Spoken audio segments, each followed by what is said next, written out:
Welcome everyone to Thriller Scenes. Today I'm going to explain the short movie, Curve, released in the year 2021. At the beginning of the movie we're shown a clip of a woman lying unconscious, somewhere on the concrete floor. She seems to be fairly uninjured considering her situation. Simultaneously, we're shown the clips of high waves crashing to the shore. The crash makes a terrifying roaring noise that echoes through the place. The woman hears the noise rings into her ears, and eventually wakes her up from her unconscious state. At first sight she sees nothing but concrete. Confused she moves further first time, and finds herself in the most horrible position she could possibly be in. The woman is on the edge of a curved structure, at a great height. Below the structure is a dark end of nothingness. Death is ensured if she makes one wrong move, and falls off the edge. In addition, the position she's in doesn't help her, because her left leg is folded under her body, with no way to bring it out. When the woman first sees the edge, she freaks out as expected. She tries to retreat, however, the movement does nothing but slide her below. Fortunately for her, she doesn't fall off just yet, but it is pretty obvious that it's only a matter of time. She slide makes her left leg move upwards, hurting her greatly. In addition, her palms are scraped because of the rough and hard concrete. Her breath rises as she silently prays for her life, even though how low chances of her survival are. Following that we see a full view of the structure she's stuck in, and it seems to be a hydropower plant.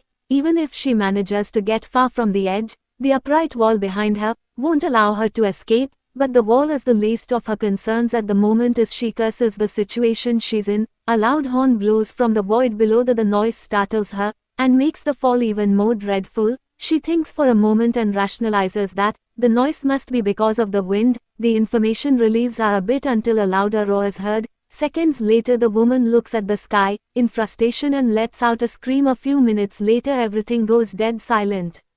The only thing she hears is her rapid breathing, and the thoughts in her head telling her to survive. One way or the other she knows that staying still will eventually kill her. She also understands that moving might kill her instantly. Still she's willing to take the risk. After a few long breaths, and calms herself down, she places her hands and right legs sturdily on the concrete and tries to turn herself around. The plan backfired when she slides further down, and is now on the absolute edge of the curve. She holds herself down, trying to remain calm. A few seconds in, she finally understands that she has to give up on trying to straighten her leg. The only way for her to get away from the edge is to pull herself up in the exact position she's in, but the slide has made her 10 times weaker. Her palms are now bleeding profusely after being scraped. She holds her right hand up and separates two fingers stuck together with blood. Following that she drives off the blood in her jacket, so her palm wouldn't slide when she attempts to go up again. Even the process of drying is horribly painful, but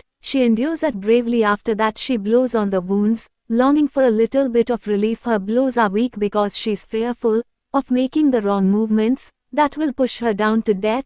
After contemplating the next move for a considerable amount of time, she finally puts her uninjured leg up. Her bloodied palms push the concrete curve down as she rises her body and a painful arc of motion. Fortunately for her, the plan works this time, and she makes some centimeters worth of progress. The woman sighs in relief and continues taking longer breaths to calm herself. Her palms are now almost numb because of the pain. Still she puts them up one at a time and blows on them. She doesn't think much before making a similar move again and rises further up. Eventually the woman starts to hallucinate. She sees the blood prints on the curve below, but her body seems to be missing in her vision. She looks at her palm and back to the blood print and starts to hyperventilate. She is now the furthest away from the edge, and behind is an upright wall.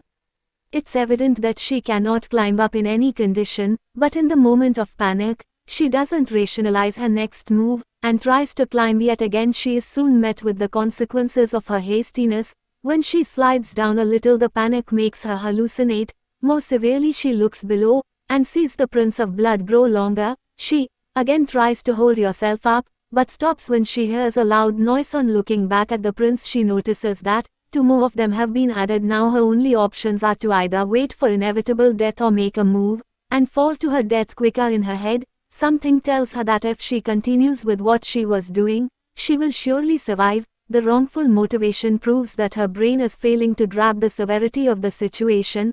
After all, in the circumstance that she's in, she's not expected to think clearly. The only problem is that her will to survive might make her fall to doom earlier than she expected, when everyone else in her place would have given up. By now she bravely puts her palm up and blows on it, getting ready to push herself up yet another time. In only a second she slides back down a few centimeters, so the woman is in no position to lose the progress she has made. With much motivation her panic starts to grow. Alongside her hallucination, she looks back down at the prints for the third time, only to notice that they've grown extensively. Suddenly a screech echoes in the background. The woman compares the noise to her death calling her from the darkness below the edge. By now her palms are destroyed, and she hardly has any skin left to be scraped. The sky roars at her agony and marks her, but the woman doesn't seem to care. Soon it starts to rain heavily, adding to our problems. She's unsure if the odds are working against her or helping her with the rain and her pain by killing her sooner, or it might hurt her more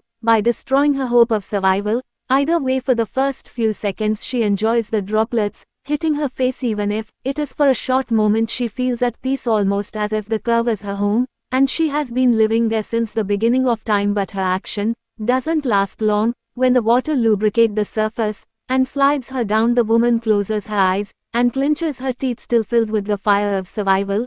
She lets out a loud scream, but it doesn't compare to the thundering of the clouds. Then she remembers she's wearing a chain necklace that might help her hold the curve for longer. She forcefully grabs it around her wrist and pulls it off her neck. We see her hand slide down slowly. Even with the chain on, it is unclear if she survived the incident, but by the situation she was in, the conclusion can be imagined.